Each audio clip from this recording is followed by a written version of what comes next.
राम राम दोस्तों, आप सभी का स्वागत है भागवत मार्ग चैनल पर। आज हम सुनेंगे शनिदेव की एक अद्भुत कथा जो शनिवार व्रत से जुड़ी हुई है। किसी गांव में एक ब्राह्मण अपने परिवार के साथ रहता था। एक सुबह वह चिंतित सा उठा। पत्नी ने पूछा, स्वामी आप सुबह सुबह इतने परेशान क्यों हैं? ब्राह्मण बोला, रोज सुबह सपने में एक व्यक्ति दिखता है। वह नीले कपड़े पहने हुए होता है और कहता है, मैं तुझ पर लगूंगा। पत्नी ने कहा, ये तो शनिदेव है, लगता है अब आप पर शनि की दशा लगने वाली है। जब ये वह अगली बार सपने में आए तो कहिए, लग जाओ, लेकिन सवा पहर से अधिक की हानि मत करना। अगली रात फिर वही सपना आया। ब्राह्मण ने कहा, ठीक है महाराज, लग जाओ। शनि बोले, ब्राह्मण मैं तेरे ऊपर 7.5 साल लगूंगा। ब्राह्मण घबरा गया, नहीं महाराज, ये तो मैं सहन नहीं कर पाऊंगा। शनि बोले, तो फिर 5.5 साल। ब्राह्मण बोला, नहीं महाराज, ये भी नहीं। शनि ने कहा, तो फिर 2.5 साल। ब्राह्मण बोला, नहीं, यह भी नहीं सहन कर पाऊंगा। आखिरकार शनिदेव बोले, तो ठीक है, सवा पहर की दशा तुझे भुगतनी ही होगी।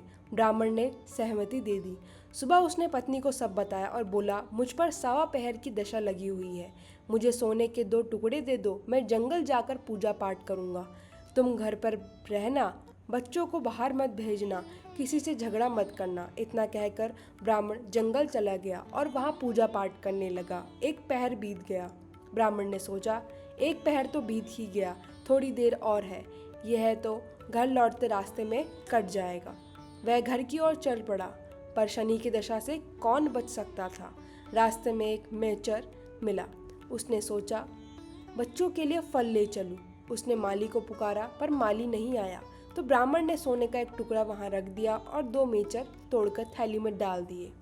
इतने में शनिदेव राजा के सैनिक का रूप धरकर आए। उन्होंने ब्राह्मण को रोका और कहा, थैले में क्या है? ब्राह्मण बोला, मेचर है, बच्चों के लिए ले जा रहा हूँ। सैनिक बोले, खोलकर दिखाओ। जैसे ही थैला खोला, उसमें मेचर की जगह राजा के बेटों के सिर रखे हुए थे। सैनिकों ने ब्राह्मण को पकड़ लिया और राजा के पास ले गए। राजा को देखकर सैनिक बोले, महाराज, इस ब्राह्मण ने आपके दोनों पुत्रों की हत्या की है। देखिए, इनके सर इस थैले में है। राजा ये देखकर स्तंभ रह गया। उसने क्रोधित होकर कहा, इस ब्राह्मण को फांसी पर लटका दो। जब ब्राह्मण को फांसी दी जाने लगी तो उसने निवेदन किया, महाराज, मुझे पहले अपना पूजा पाठ कर लेने दें, यह मेरी अंतिम इच्छा है। राजा ने अनुमति दे दी। ब्राह्मण ने पूजा शुरू की और जैसे ही पूजा पाठ में समय बीता, उसी दौरान उसकी सवा पहर की दशा समाप्त हो गई। उधर राजा के दोनों बेटे शिकार खेलकर सुरक्षित महल लौट आए। राजा ने देखा कि उसके बेटे जीवित हैं। वह हैरान रह गया और तुरंत फांसी रुकवाई। उसने ब्राह्मण से पूछा, ये सब क्या है? क्या तू जादू टोना करता है? ब्राह्मण बोला, नहीं महाराज, यह सब जादू नहीं, बल्कि शनिदेव की दशा का प्रभाव है।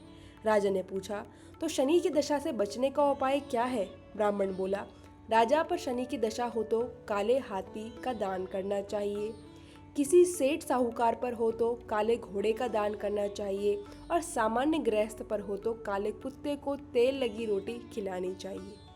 पीपल के वृक्ष में जल चढ़ाना चाहिए और शनिदेव की कथा करनी चाहिए। राजा ने ब्राह्मण को छोड़ दिया। ब्राह्मण घर लौटा। पत्नी ने पूछा, थैले में क्या लाए हो? ब्राह्मण बोला, मैचर लाया हूँ, बच्चों के लिए। पत्नी ने थैला खोला तो उसमें मैचरों की जगह धन ही धन था। ब्राह्मण ने कहा, जब दशा लगी थी तो मैचर की जगह सिर हो गए, और जब दशा उतरी तो वह मैचर धन बन गए। ऐसी है शनि महाराज की लीला। जैसी दशा में वे परखते हैं, वैसे ही उतरने पर कृपा भी बरसाते हैं। तो भक्तों, बोलिए शनिदेव महाराज की जय। भक्तों, अगर आपको ये कथा अच्छी लगी हो तो कमेंट में लिखें जय शनिदेव महाराज, और हमारे चैनल भागवत मार्ग को सब्सक्राइब करना ना भूलें। राधे राधे श्याम।